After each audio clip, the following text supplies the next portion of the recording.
Welcome to the GS competition institute. आज है 19 मई 2022 और 19 मई 2022 के करंट अफेयर्स के जितने भी इंपॉर्टेंट क्वेश्चन बन सकते हैं सारे हम इस वीडियो में डिस्कस करेंगे। आए सभी ज़्यादा से ज़्यादा बच्चे आके जुड़े आके और देखे आके अपने डेली की क्लास को कैसे हम यहाँ पे करते हैं। सभी बच्चे लाइक कमेंट करते जाएंगे जय हिंद जय भारत का, और सभी बच्चे पेन कॉपी लेके बैठेंगे ताकि जितने सारे इंपॉर्टेंट क्वेश्चन हम यहाँ पे करते हैं वो अपने नोट्स में नोट करते जाएंगे। आए सभी।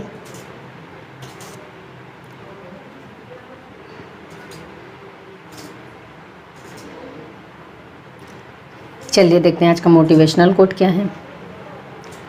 चाहे आप जितने पवित्र शब्द पढ़ लें या बोल लें वो आपका क्या भला करेंगे जब तक आप उन्हें उपयोग में नहीं लाते। चलिए इसी के साथ देखते हैं आज का पहला क्वेश्चन क्या है। हाल ही में विश्व दूरसंचार और सूचना समाज दिवस कब मनाया गया है? तो ये भी विश्व दूरसंचार और सूचना समाज दिवस 17 मई को मनाया गया है। समाज एवं अर्थव्यवस्थाओं में इंटरनेट और अन्य सूचना एवं संचार प्रौद्योगिकी के बारे में जागरूकता बढ़ाने के लिए हर साल 17 मई को विश्व दूरसंचार और सूचना समाज दिवस मनाया गया है। अच्छा, अभी ये इम्पोर्टेंट डे वाले क्वेश्चन है। तो अभी 16 मई को अंतर्राष्ट्रीय प्रकाश दिवस मनाया गया है और राष्ट्रीय डेंगू दिवस मनाया गया है 16 मई को। 15 मई को अंतर्राष्ट्रीय परिवार दिवस मनाया गया है। 14 मई को विश्व प्रवासी पक्षी दिवस मनाया गया है। 12 मई को अंतर्राष्ट्रीय पादप स्वास्थ्य दिवस मनाया गया है और 11 मई को राष्ट्रीय प्रौद्योगिकी दिवस मनाया गया है। 10 मई को वर्ल्ड ल्यूपस डे मनाया गया है। 9 मई को गोपाल कृष्ण गोखले जयंती और महाराणा प्रताप जयंती मनाई गई है। 8 मई को विश्व रेड क्रॉस दिवस मनाया गया है। 7 मई को एथलेटिक्स दिवस मनाया गया है और 6 मई को अंतर्राष्ट्रीय आहार निषेध दिवस मनाया गया है। 5 मई को विश्व पुर्तगाली भाषा दिवस मनाया गया है और मिडवाइफ्स के लिए अंतर्राष्ट्रीय दिवस मनाया गया है और विश्व हाथ स्वच्छता दिवस मनाया गया है। 4 मई को अंतर्राष्ट्रीय अग्निशामक दिवस मनाया गया है और कोयला खनिक दिवस मनाया गया है। 3 मई को विश्व प्रेस स्वतंत्रता दिवस मनाया गया है और इस बार के वर्ल्ड फ्रीडम इंडेक्स में इंडिया 150वें नंबर पर रहा था और लास्ट ईयर इंडिया 142वें नंबर पर रहा था। 2 मई को विश्व टूना दिवस मनाया गया है और 1 मई को अंतर्राष्ट्रीय मजदूर दिवस मनाया गया है और महाराष्ट्र का और गुजरात का स्थापना दिवस मनाया गया है 1 मई को। और मई के पहले संडे को विश्व हास्य दिवस मनाया जाता है। वैसे ये मई के पहले संडे को मनाया जाता है लेकिन इस बार का पहला संडे 1 मई को पड़ा है, इसीलिए 1 मई को विश्व हास्य दिवस मनाया गया है। तो इस क्वेश्चन का राइट आंसर हो जाएगा बी। अगला क्वेश्चन, हाल ही में हसन शेख मोहम्मद किस देश के नए राष्ट्रपति चुने गए हैं? तो ये भी हसन शेख मोहम्मद ये सोमालिया के नए राष्ट्रपति चुने गए हैं। अब सोमालिया, ये है सोमालिया। सोमालिया की कैपिटल है मोगादिशु। सोमालिया की करेंसी है सोमालियन शिलिंग। सोमालिया के प्रेजेंट टाइम पे प्राइम मिनिस्टर कौन है? मोहम्मद हुसैन रोबल। और अब नए राष्ट्रपति तो यही चुने गए हैं, हसन शेख मोहम्मद। अच्छा, अभी मार्कोस जूनियर अभी फिलीपींस के नए राष्ट्रपति बने हैं और रोड्रिगो चॉप्स कोस्टारिका के नए राष्ट्रपति चुने गए हैं। पैट्रिक अची ये आइवरी कोस्ट के नए प्रधानमंत्री बने हैं और शहबाज शरीफ ये पाकिस्तान के 23वें नंबर के प्रधानमंत्री बन गए हैं और सरदार बर्डी मुखामेदेव ये तुर्कमेनिस्तान के नए राष्ट्रपति चुने गए हैं। यू सुक योल दक्षिण कोरिया के 13वें नंबर के राष्ट्रपति बने हैं और रॉबर्ट ग्लोबर ये एलोवेनिया के नए राष्ट्रपति चुने गए हैं। कैटलिन नोवाक ये हंगरी की पहली महिला राष्ट्रपति बनी है। तो इतना आपको याद रखना होगा। तो इस क्वेश्चन का राइट आंसर हो जाएगा सी। अगला क्वेश्चन, हाल ही में किसने restaurant reservation platform Dineout का अधिग्रहण किया है? तो ये डाइन आउट तो आपने सुना ही होगा। डाइन आउट तो आपने सुना ही होगा।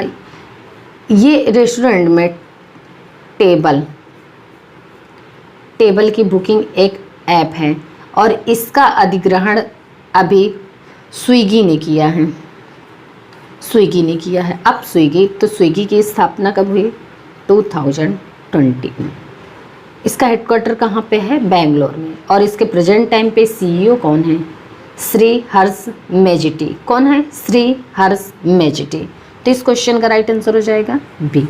अगला क्वेश्चन,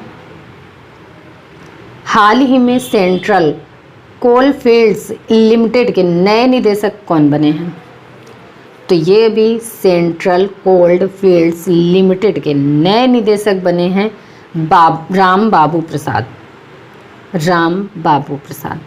अच्छा, एक नाम ये लिखा है राजेश उन्नी। ये कौन है? राजेश उन्नी ये मेरिटन एंटी करप्शन नेटवर्क के उपाध्यक्ष बने हैं। और एक नाम ये है संजीव बजाज, ये CII के नए अध्यक्ष बने हैं। तो इस क्वेश्चन का राइट आंसर हो जाएगा सी। अगला क्वेश्चन, हाल ही में RBI ने सीता कांठा पटनायक और किसे कार्यकारी निदेशक बनाया है? तो ये भी राजीव रंजन। RBI ने सीता कांठा पटनायक और राजीव रंजन को कार्यकारी निदेशक बनाया है। RBI ने बनाया है, तो ये इसकी स्थापना कब हुई? तो ये 1 अप्रैल 1935 में। इसका हेडक्वार्टर कहाँ पे है? मुंबई में। और इसके गवर्नर कौन है? शक्तिकांत दास। कौन है? शक्तिकांत दास। तो इस क्वेश्चन का राइट आंसर हो जाएगा बी। अगला क्वेश्चन, हाल ही में BWF उबेर कप का खिताब किसने जीता है? तो ये अभी दक्षिण कोरिया ने चीन को हराकर BWF उबेर कप का खिताब जीता है। अब साउथ कोरिया, तो ये है साउथ कोरिया की कैपिटल है सियोल। साउथ कोरिया की करेंसी है साउथ कोरियन वॉन। और साउथ कोरिया के नए राष्ट्रपति तो यही बने हैं यू सुक एओल, अभी मैंने बताया है। अच्छा, ये BWF उबेर कप ये हुआ कहाँ पे है? तो ये थाईलैंड की कैपिटल बैंकॉक में हुआ है। अब साउथ कोरिया, तो अभी SpaceX ने साउथ कोरिया में सैन्य उपग्रह अनासिस 2 को सफलतापूर्वक लॉन्च किया है। और अपना पहला स्वदेशी अंतरिक्ष रॉकेट साउथ कोरिया ने नूरी लॉन्च किया है। अच्छा, साउथ कोरिया और नॉर्थ कोरिया को डिवाइड करने वाली लाइन को क्या कहते हैं? तो साउथ कोरिया और नॉर्थ कोरिया को डिवाइड करने वाली लाइन को 38th पैरेलल कहते हैं। तो इस क्वेश्चन का राइट आंसर हो जाएगा ए। अगला क्वेश्चन, हाल ही में किसने कोरियन बैंक KEB हाना बैंक पर 59 लाख रुपए का जुर्माना लगाया है? तो ये भी भारतीय रिजर्व बैंक ने कोरियन बैंक KEB हाना बैंक पर 59 लाख रुपए का जुर्माना लगाया है। ये KEB हाना बैंक में एक कोरियर बैंक है। अच्छा, ये जुर्माना लगाया क्यों है? तो जमा पर ब्याज दर से संबंधित कुछ नियमों का पालन नहीं किया है इस बैंक ने, इसीलिए RBI ने इस पर 59 लाख रुपए का जुर्माना लगाया है। तो इस क्वेश्चन का राइट आंसर हो जाएगा सी। अगला क्वेश्चन, हाल ही में टेनिस टूर्नामेंट इटालियन ओपन 2022 में महिला एकल का खिताब किसने जीता है? तो ये भी टेनिस टूर्नामेंट इटालियन ओपन 2022 में महिला एकल का खिताब ईगा स्विटेक ने जीता है। ईगा स्विटेक, इन्होंने ओन्स जेबुर को हराकर इटालियन ओपन 2022 में महिला एकल का खिताब जीता है। अच्छा, पुरुष एकल का खिताब किसने जीता है? तो पुरुष एकल का खिताब नोवाक जोकोविच ने जीता है। किसने? नोवाक जोकोविच ने जीता है। तो इस क्वेश्चन का राइट आंसर हो जाएगा बी। अगला क्वेश्चन, हाल ही में एलिजाबेथ बोर्न किस देश की पहली महिला प्रधानमंत्री बनी हैं? तो ये भी एलिजाबेथ बोर्न, ये फ्रांस की पहली महिला प्रधानमंत्री बनी है? अब फ्रांस की पहली महिला प्रधानमंत्री बनी है तो ये है फ्रांस। फ्रांस की कैपिटल है पेरिस। अच्छा, जैसे ही आप पेरिस सुनते हैं तो तुरंत माइंड में क्लिक होना चाहिए कि इंटरनेशनल एनर्जी एजेंसी का हेडक्वार्टर पेरिस में है और FATF यानी कि फाइनेंशियल एक्शन टास्क फोर्स, इसका भी हेडक्वार्टर पेरिस में है। और एक संस्था है रिपोर्टर्स विदाउट बॉर्डर्स, इसका भी हेडक्वार्टर पेरिस में है। अब इसके फ्रांस के प्रेजेंट टाइम पे प्रेसिडेंट कौन है? Emmanuel Macron. कौन है? Emmanuel Macron. तो इस क्वेश्चन का राइट आंसर हो जाएगा ए। अगला क्वेश्चन, हाल ही में किस देश के वैज्ञानिकों ने पहली बार चांद की मिट्टी में पौधों को सफलतापूर्वक उगाया है? तो ये भी अमेरिका के वैज्ञानिकों ने पहली बार चांद की मिट्टी में पौधों को सफलतापूर्वक उगाया है। ये जो चांद की मिट्टी है, चांद की मिट्टी है, ये नासा के एक मिशन में लाई गई थी और अब अमेरिका के वैज्ञानिकों ने इस पर पौधों को उगाया है। तो इस क्वेश्चन का राइट आंसर हो जाएगा बी। अगला क्वेश्चन, हाल ही में किसने 200 देश निर्मित युद्ध पोतों को भारतीय सेना में शामिल किया है? तो ये भी हमारे रक्षा मंत्री हैं राजनाथ सिंह। राजनाथ सिंह, इन्होंने अभी मुंबई में मचगांव में डॉकयार्ड लिमिटेड में 200 देशी निर्मित युद्ध पोतों को भारतीय सेना में शामिल किया है। तो इस क्वेश्चन का राइट आंसर हो जाएगा सी। अगला क्वेश्चन, हाल ही में खबरों में रहा चटगांव बंदरगाह किस देश में स्थित है? तो ये भी खबरों में रहा चटगांव बंदरगाह, ये बांग्लादेश में स्थित है। और बांग्लादेश ने अभी इंडिया को ऑफर दिया है कि इंडिया इसे यूज़ करे और इससे ये चर्चा में रहा है और इसे चट्टोग्राम बंदरगाह भी कहा जाता है। तो ध्यान रखना, ये बांग्लादेश में स्थित है। अब बांग्लादेश, तो ये है बांग्लादेश। बांग्लादेश की कैपिटल है ढाका। बांग्लादेश की करेंसी है टका। और बांग्लादेश के प्रेजेंट टाइम पे प्राइम मिनिस्टर कौन है? शेख हसीना। और बांग्लादेश के प्रेजेंट टाइम पे प्रेसिडेंट कौन है? अब्दुल्ला हामिद। कौन है? अब्दुल्ला हामिद। अच्छा, बांग्लादेश की संसद का क्या नाम है? तो ये जातीय संसद या राष्ट्रीय संसद कहते हैं। और बांग्लादेश 26 मार्च 1971 को आज़ाद हुआ था। बिम्स्टेक का मुख्यालय है बांग्लादेश की कैपिटल ढाका में। और US कोविड वैक्सीन का सबसे बड़ा प्राप्तकर्ता बना है बांग्लादेश। 20वां ढाका अंतर्राष्ट्रीय फिल्म महोत्सव बांग्लादेश में हुआ है। और बांग्लादेश में गंगा नदी को पद्मा नदी के नाम से जाना जाता है और ब्रह्मपुत्र नदी को जमुना नदी के नाम से जाना जाता है। अच्छा, बांग्लादेश की सबसे लंबी नदी कौन सी है? तो ये सुरमा नदी है। और डिजिटल हार्ट प्लेटफॉर्म ये बांग्लादेश में लॉन्च हुई है। और इंडिया और बांग्लादेश के बीच कौन सी डिफेंस एक्सरसाइज होती है? तो इंडिया और बांग्लादेश के बीच में संप्रति नाम की डिफेंस एक्सरसाइज होती है। इस बार ये मेघालय में शुरू हुई थी।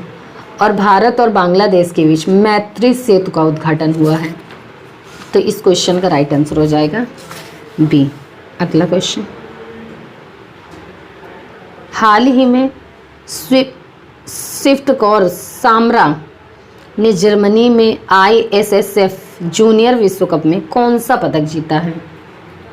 तो ये भी स्विफ्ट कौर सामरा ने जर्मनी में ISSF जूनियर विश्व कप में स्वर्ण पदक जीता है।